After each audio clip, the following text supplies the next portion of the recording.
Evangelho, sexta-feira da quarta semana do Tempo Comum, hoje memória de São Paulo Miki e seus companheiros mártires.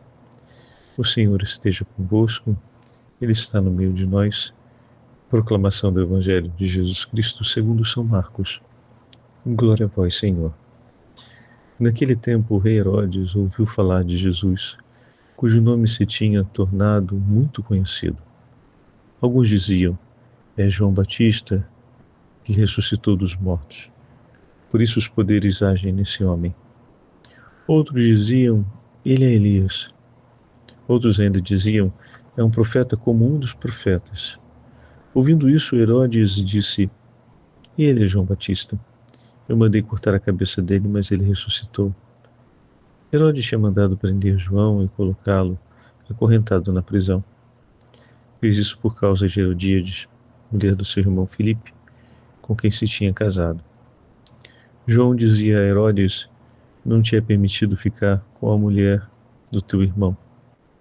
Por isso Herodíades o odiava e queria matá-lo, mas não podia.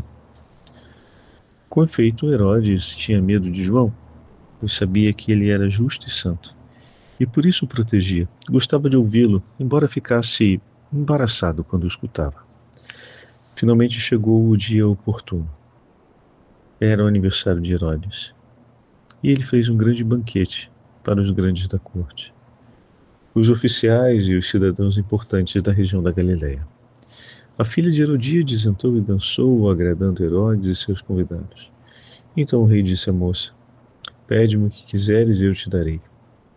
Ele jurou, dizendo, eu te darei qualquer coisa que me pedires, ainda que seja metade do meu reino. Ela saiu e perguntou à mãe, o que vou pedir? A mãe respondeu, peça a cabeça de João Batista. E voltando depressa para junto do rei, a jovem lhe disse, quero que me deis agora, num prato, a cabeça de João Batista. O rei ficou muito triste, mas não pôde recusar.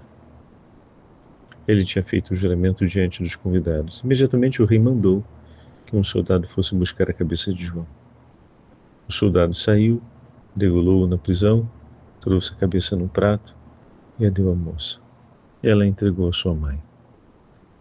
Ao saberem disso, os discípulos de João foram lá, levaram o cadáver e o sepultaram. Palavra da salvação. Glória a vós, Senhor. Sexta-feira da quarta semana do Tempo Comum, hoje memória de São Paulo Miki e seus companheiros mártires, em nome do Pai, do Filho e do Espírito Santo. Amém.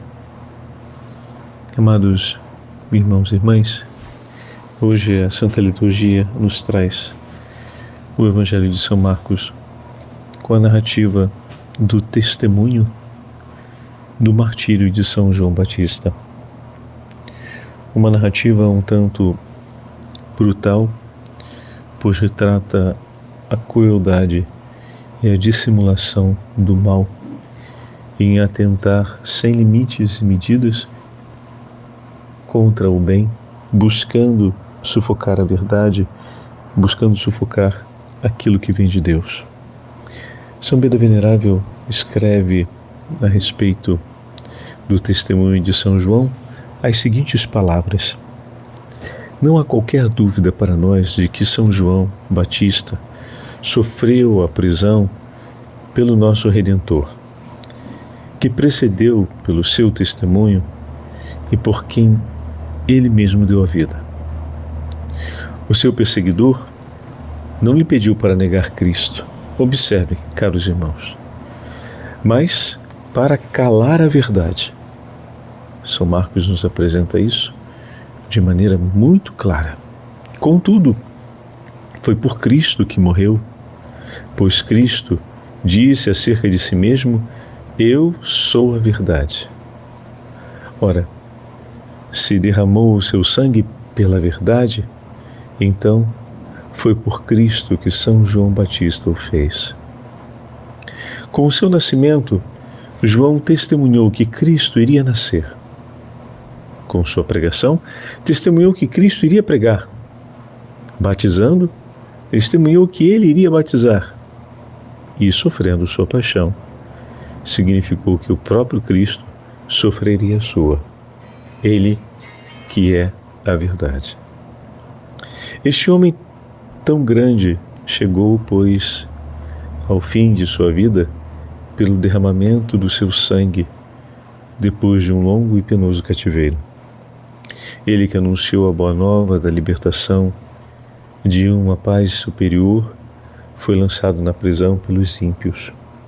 Foi fechado na obscuridade de um cárcere, ele que veio para dar testemunho da luz.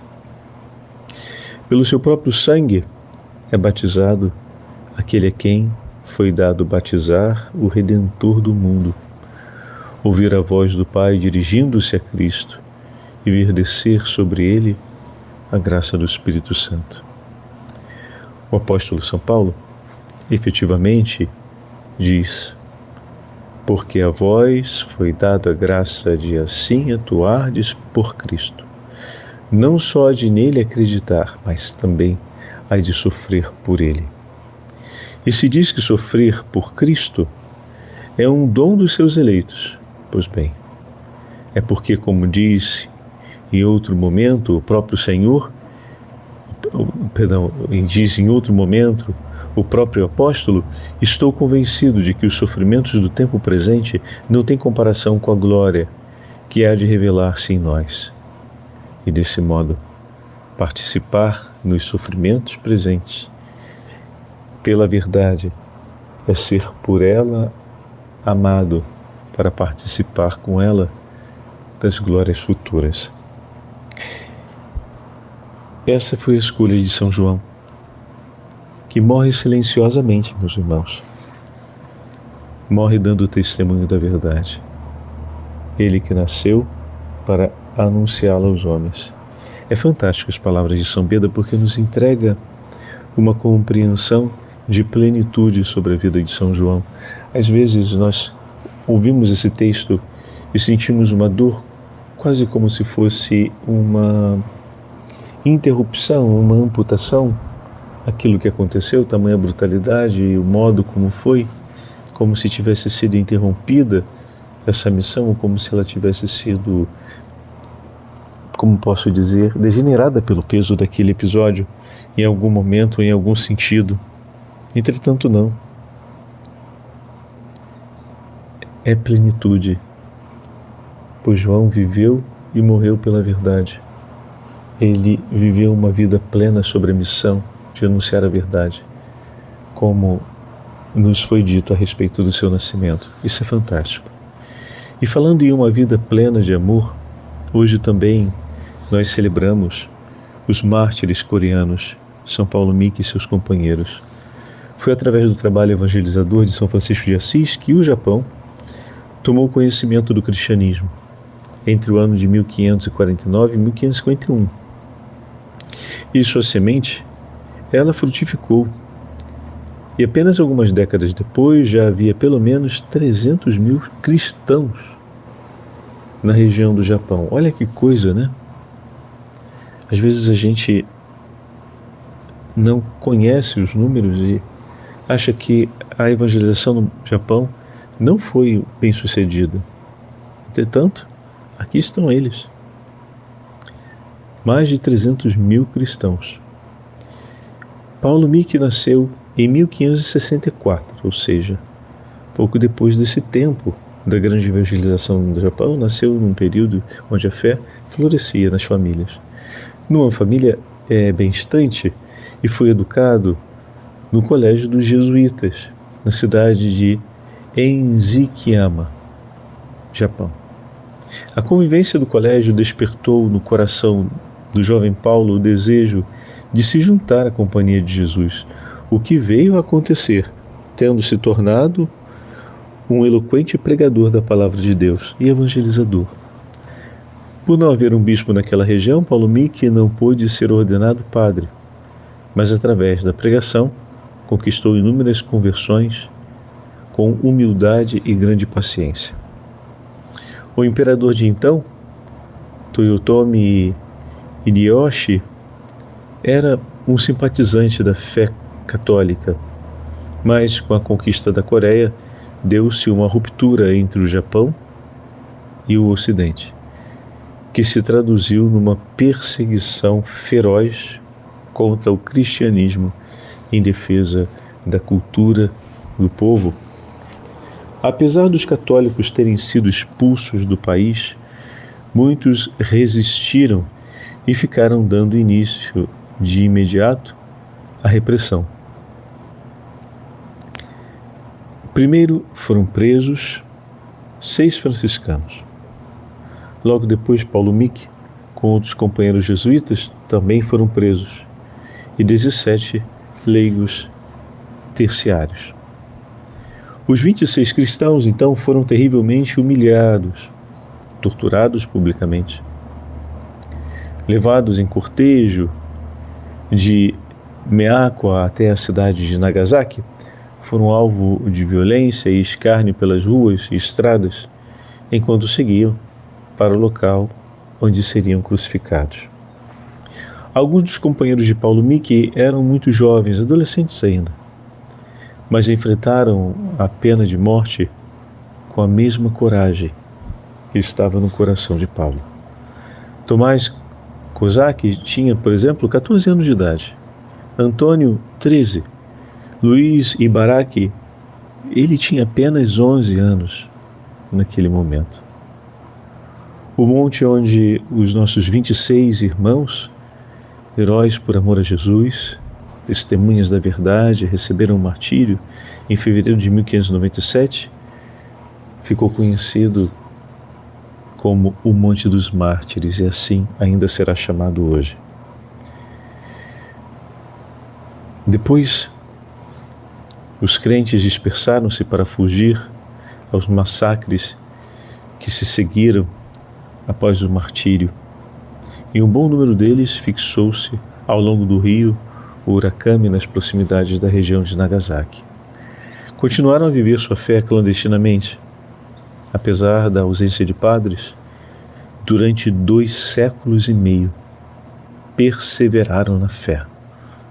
Fato que ainda hoje é admirado em todo o mundo, como Deus, pela providência do sangue dos mártires, sustentou essa fração de leigos firmes na fé, sem se dispersarem da verdade e do anúncio evangélico, como os apóstolos transmitiram durante 2 séculos e meio. A partir do momento em que o Japão se abriu novamente à Europa, os missionários regressaram, e aí as igrejas voltaram a ser construídas e, inclusive, reconstruída a fé e a vida da igreja na região de Nagasaki, a poucos quilômetros do local onde vivia a comunidade cristã clandestina. Paulo Miki e seus companheiros foram canonizados pelo Papa Pio IX no ano de 1862. Veja, meus irmãos, que grande testemunho de amor nos entrega nossos irmãos nesse momento. Que os nossos corações possam ter a alegria de recolher o vigor e a coragem de nossos irmãos mártires coreanos. Hoje, na liturgia das horas, vem a ata de execução deles, a narrativa de como foram as últimas horas e como eles entregaram a vida ao Senhor. Como é bonito compreender a súplica que os irmãos fazem, o zelo que eles têm na hora de perdoar os seus agressores e de dizer: Senhor Jesus, obrigado por escolher esse tempo em que poderei me unir a Ti sem jamais ser separado. Que nós possamos também afirmar essa grande alegria e verdade em nosso coração, pois cada dia o Senhor nos oferece para ser a preparação desse grande dia que virá, em que nos iremos a Ele sem jamais sermos separados novamente. Amém. O Senhor esteja convosco, Ele está no meio de nós. pela poderosa intercessão da Imaculada Virgem Maria, Rainha dos Mártires, e de nossos irmãos, Paulo Miki e companheiros, abençoe-vos o Deus Todo-Poderoso, Pai, Filho e Espírito Santo. Amém.